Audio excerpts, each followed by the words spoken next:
Hello students, I am Monali Zade and from today we are going to start our fourth chapter, Emerging Technology.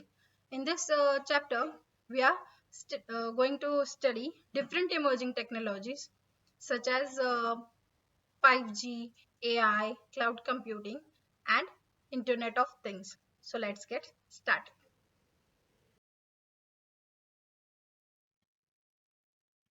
Emerging technologies. What is emerging technology?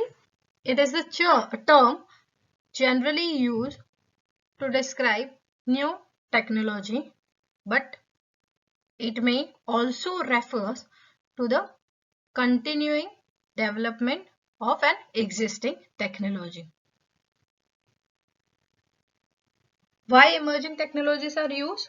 So emerging technologies are used to improve people's life in many ways. Emerging technologies are those technologies or those technical innovations which represent progressive development within the field for competitive advantage. So this is a emerging technology. ये जो technology है वो हमारे day to day life को improve करने के लिए, more easy करने के लिए यूज की जाती है, जिससे हम लोग जो फिजिकल वर्क हमारा जो है, फिजिकल एफर्ट है, उसको हम लोग ये टेक्नोलॉजी यूज करके हमारा फिजिकल एफर्ट कम करके मोर सेफर वे से हम लोग अपने जो इक्विपमेंट्स है, फिजिकल इक्विपमेंट्स है, जो भी मैकेनिकल मशीन्स है, वो मोर करेक्टली यूज कर सकते हैं उसको, और उसके लिए हमें वो पर्टिकुलर प्लेस पे प्रेजेंट होना भी जरूरी नहीं है. Using emerging technologies we can operate it remotely. ठीक है, तो ये चैप्टर में हमें जो इमर्जेंट डिफरेंट इमर्जिंग टेक्नोलॉजीज है वो हमें देखनी है. So let's get started. So first emerging technology we have to learn is IoT, that is Internet of Things. So what is IoT?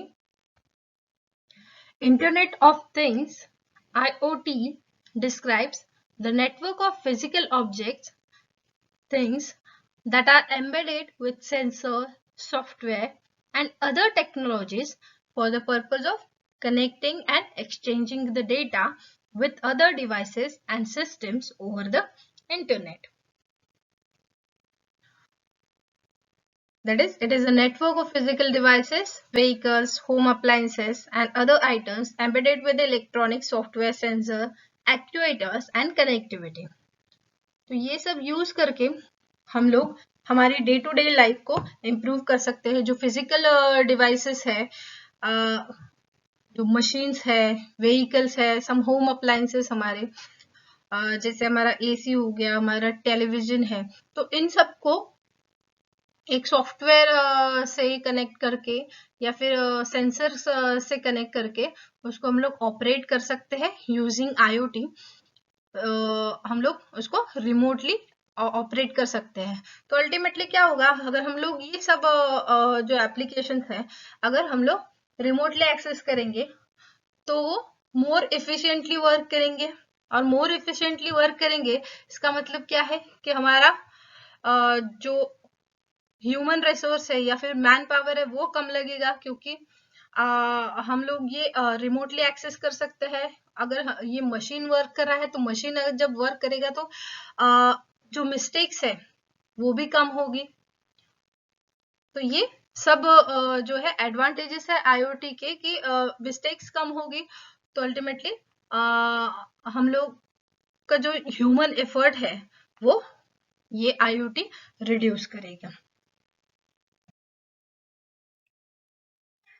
Next is advantages of IoT. So let's see what are the advantages of IoT. The first one is efficient resource utilization. So what is efficient resource utilization? So if we know the functionality and the way that how each device works, we definitely increase the resource utilization as well as monitor natural resources. अगर हमें वो particular device हम लोग remotely उसको access कर सकते हैं, वो कैसे यूज होता है ये अगर हमें पता है तो हम उसको मोर एफिशिएंटली यूज कर सकते हैं. So that is efficient resource utilization. Next is minimize human effort. Minimize human effort as the device of IoT interact and communicate with each other and do lot of tasks for us, then they minimize the human effort. अब जब हम लोग इसको internet से connect करेंगे तो machines जो है हमारी जो फिजिकल डिवाइसेस है वो इंटरनेट से कनेक्ट होके सारे काम वो एक दूसरे के साथ कम्युनिकेट करके डन हो जाएंगे. तो डन हो जाएंगे तो उसमें क्या है, एरर रिडक्ट होगा, वो सारे काम थ्रू इंटरनेट कर लेंगे. So it ultimately minimize the human effort. Third one is time saving. As it reduces the human effort, then it definitely saves out the time.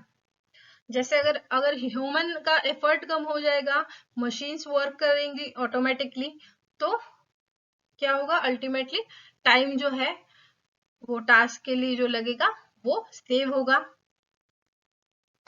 And time is the primary factor in automation which can save through IoT platform. Ultimately अगर time अगर save होगा तो time तो एक हमारे जो industry में एक प्राइमरी फैक्टर है. अगर टाइम सेव होगा तो हम मोर यूटिलाइजेशन कर सकेंगे, मोर यूटिलाइजेशन होगा तो हम अपना जो टेक्नोलॉजी है उसको इम्प्रूव कर पाएंगे. तो it can be save using the IoT platform. Enhance data connection. IoT devices can collect data from environment like weather, sound, pollution, etc. This data then can be used to take decisions. अब IoT technology क्या करती है, तो वो internet से connect करके सारे जो बेसिक डेटा हमारे डे टू डे लाइफ में लगते हैं वो कलेक्ट करते हैं. कलेक्ट कर डेटा कहाँ से कलेक्ट करेंगे, तो वो एनवायरमेंट से सारा डेटा कलेक्ट करके रखते हैं, जैसे कि वेदर क्या है, साउंड क्या है, पोल्यूशन का डेटा है. ये सब डेटा जब IoT के पास सेव होता है तो इन फ्यूचर डिसीजंस लेने में हम लोग को ये इजी हो जाएगा. तो it enhance the data collection. Next one is improve security. अब सब अगर हम लोग यूज करेंगे सिक्योरिटी सिस्टम्स, हम लोग यूज करेंगे हाउस में या फिर अपने ऑफिस में, अगर ये सिक्योरिटी सिस्टम्स यूज करेंगे, everything is connected with the internet and user can remotely access it. So definitely it improves the security, it improve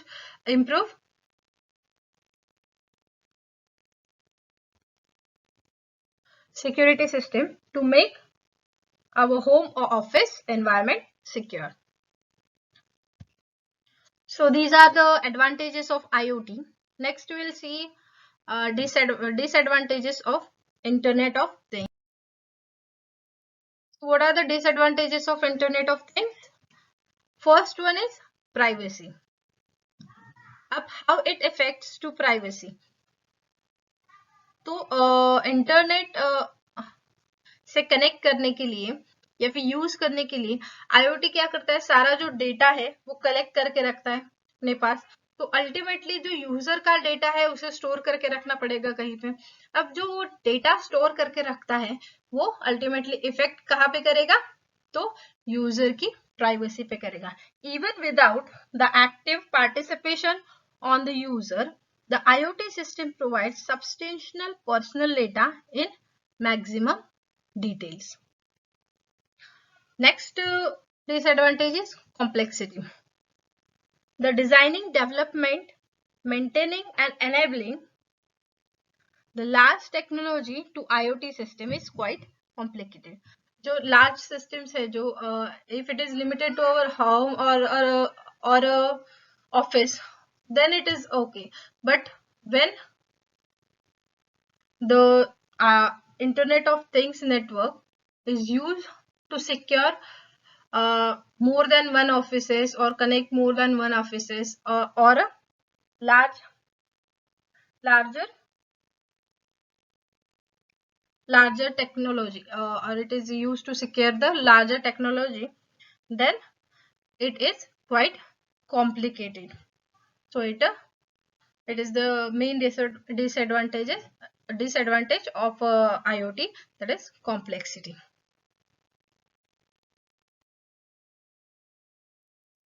So next is our applications of IoT. So what are the applications of IoT? We'll see in this. तो कहाँ कहाँ हमारे IoT services, internet of things हम लोग कहाँ कहाँ use करते हैं, तो वो हम लोग इसमें देखेंगे. First one is smart lightning.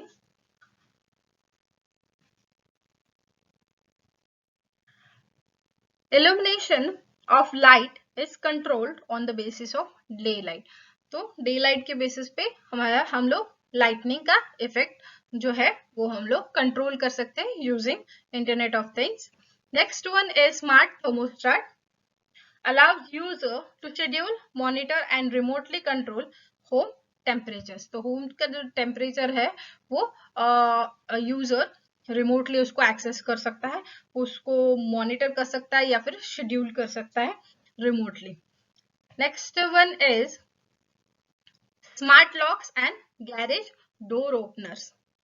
तो using smart locks and garage door opener से क्या होता है कि हम लोग उसका पर्टिकुलर स्मार्ट लॉक्स अपने डोर पे या फिर गैरेज के डोर पे हम लोग या फिर गैरेज की डोर पे डोर ओपनर्स लगा के यूजिंग IoT सर्विस, तो क्या होगा जब हमें ओपन करने होंगे अपने लॉक्स या फिर if we forget to lock our door and went out, तो क्या होगा कि हम लोग उसको रिमोटली लॉक या अनलॉक कर सकेंगे. हमारे जो हाउस या ऑफिस के डोर्स है या फिर हमारा गैरेज का डोर, हम लोग अगर घर से बाहर निकले तो ऑटोमेटिकली हम लोग यूजिंग रिमोट हम लोग गैरेज के डोर ओपन या क्लोज कर सकेंगे. तो this is smart lock and garage door opener. Next, fourth one is smart security cameras. Security cameras that can identify known and unknown persons and raise alarm in case of security threats. तो security cameras अगर हम लोग उसको लगा के remotely access करेंगे तो उससे क्या होगा कि वो सिक्योरिटी कैमरास क्या करेगा, वो अपने पास एक डेटा कलेक्ट करके रखेगा. वो डेटा में क्या है तो ऑथोराइज पर्संस जो भी होंगे जो एंटर कर सकेंगे या फिर जिनको परमिशन है एंटर करने की, उनके फेस का डेटा, फेशियल रिकॉग्निशन का जो डेटा है वो स्टोर करके रखेगा. जब भी कोई पर्सन जिसे एंट्री करनी हो वो कैमरा के स्मार्ट कैमरा के पास जब आएगा तो वो फेस से recognize करेगा. If the person is authorized, then the cameras will allow to enter him or her. Or if the person is unauthorized and still he want to enter or still he is entering in the house, so camera will play alarm. Next is smart traffic signals. तो IoT क्या करता है, internet of things internet से collect करके सारा data collect करके रखता है. तो ये ट्रैफिक सिग्नल के इसमें कैसे यूजफुल होगा, तो वो सारा डेटा अपने पास कलेक्ट करके रखेगा कि कौन से दिन हॉलीडेज है, कौन से दिन ज्यादा ट्रैफिक रहेगा. ये सारा जो डेटा उसके पास रहेगा तो वो क्या करेगा, स्मार्टली हमारे ट्रैफिक सिग्नल्स को कंट्रोल करेगा सो दैट द कार्स मतलब ब्लॉकेज या फिर ट्रैफिक जैम ना हो, कार्स मूव कर सके प्रॉपरली. सो ये अकॉर्डिंग टू द डेटा वो हॉलीडेज में कितना ट्रैफिक रहता है या फिर अपना वीक डेज में कितना ट्रैफिक रहता है उस पे वो डेटा पे वर्क करेगा और उसको एनेबल करेगा.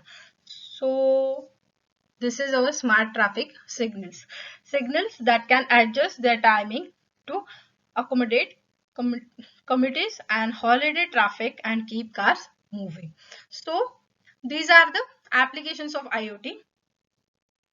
In the next lecture, We'll learn our next emerging technology, that is cloud computing, and its advantages, disadvantages, the models of cloud computing. We'll see in our next lecture. So that's it for today. Thank you.